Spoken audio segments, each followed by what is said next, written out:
¿Por qué se está bateando tan poco en las grandes ligas? ¿Por qué se están conectando tan pocos cuadrangulares? Lo más probable es que se haya preguntado eso. Saludos terrícolas, yo soy Víctor Valls y ahora vamos a tratar de responder esas preguntas.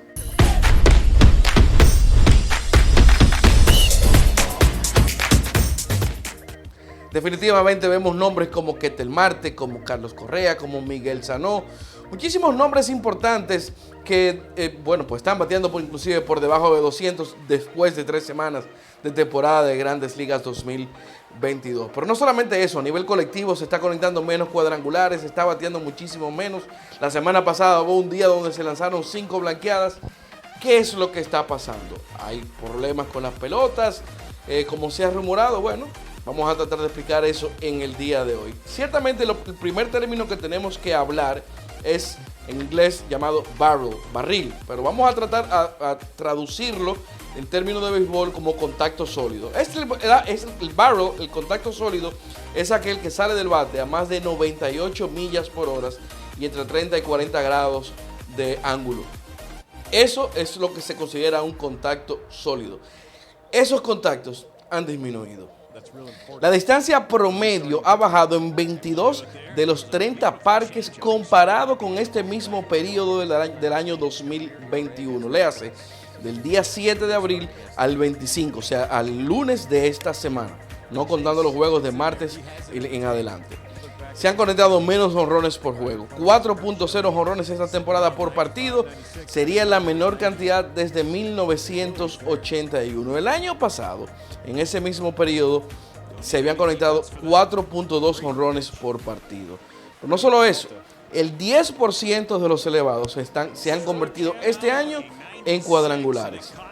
El año pasado, el 13.3% de los elevados fueron cuadrangulares, una diferencia considerable de 3.3%. La última vez que ese número fue de un dígito fue en el 2014, cuando apenas el 9.5% de los batazos terminaron siendo cuadrangulares. El año pasado, según un reporte de un memo que obtuvo The Athletic, Ken Rosenthal de The Athletic, el año pasado se usaron 2 pelotas, una vieja, que era más viva, y otra que rebotaba menos. Este año solo se está usando la que bota menos, según ese memo que obtuvo The Athletic. Se supone que esa pelota viaja alrededor de unos 4 pies menos cuando es bien conectada.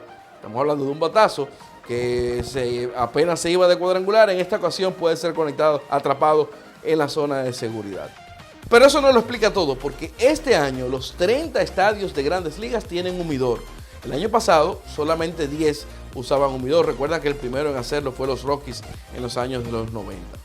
Eso también está teniendo un efecto en las pelotas. ¿Por qué se están utilizando humidor? Para que haya uniformidad en las pelotas. En climas secos, el humidor reduce la distancia de la pelota.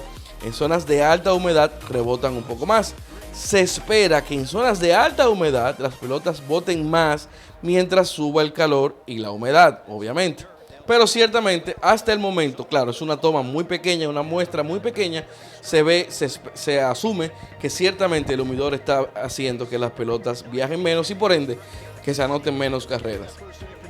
De los 9 estadios que usaron humidor el año pasado, 6 vieron una reducción en distancia en pelotas bien conectadas. Y digo 9 porque Toronto, que lo utilizó, estamos hablando, recuerden, el periodo de abril, ¿verdad? De principio de abril a 25 de abril, Toronto en ese momento estaba jugando en Florida. Recuerden que ellos no fueron a Toronto hacia más adelante. De esos 9 estadios, 6, repito, vieron una reducción en distancia en pelotas bien conectadas. Todos viajaron por lo menos 10 pies o menos. Es posible que la reducción sea mayormente por el uso de la pelota que bote menos que por el mismo humidor, o obviamente también por ambas cosas.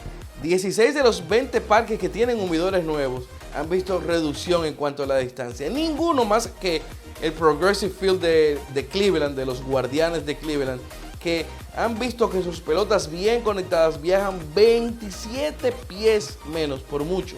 El equipo que está sufriendo más la poca distancia que están recorriendo las pelotas. Obviamente a José Ramírez eso no le está afectando. Le siguen también en ese listado los Atléticos de Oakland, que las pelotas han viajado 19 pies menos, Baltimore 16, Houston 14, lo mismo que los Yankees de Nueva York. Y Boston, Arizona, Filadelfia, Kansas City, todas las pelotas le han viajado 10 pies menos debido a este problema. Lo interesante es que los ponches han bajado esta temporada. El año pasado los ponches estuvieron en un 24, casi un 25% de los turnos terminaron en ponche. Este año está en un 23 y algo por ciento. O sea, que se están poniendo más pelotas en juego y aún así hemos visto una reducción de carreras anotadas y de pelotas conectadas de cuadrangular. Y muchos se preguntarán si el clima debe estar influyendo. Obviamente, en esta temporada, en esta época, con el clima frío, la gente es más difícil batear. Bueno, pues puede ser un factor para algunos, pero la realidad es que este año la temperatura está menos fría que para la misma fecha el año pasado. O sea que hay una diferencia de alrededor de 1 grado y algo menos en esta temporada con relación al año pasado. Es muy temprano todavía para asumir cualquier conclusión, porque la muestra es muy pequeña de lo que está pasando, pero vamos a darle mucho seguimiento al comportamiento ofensivo de las grandes ligas y sobre todo también de los muchachos del patio de los dominicanos. Muchísimas gracias por la sintonía, por el segmento Deportiva de esta semana. Recuerden comentarios a través de las diferentes plataformas digitales y nosotros nos vemos en la próxima. Bye bye.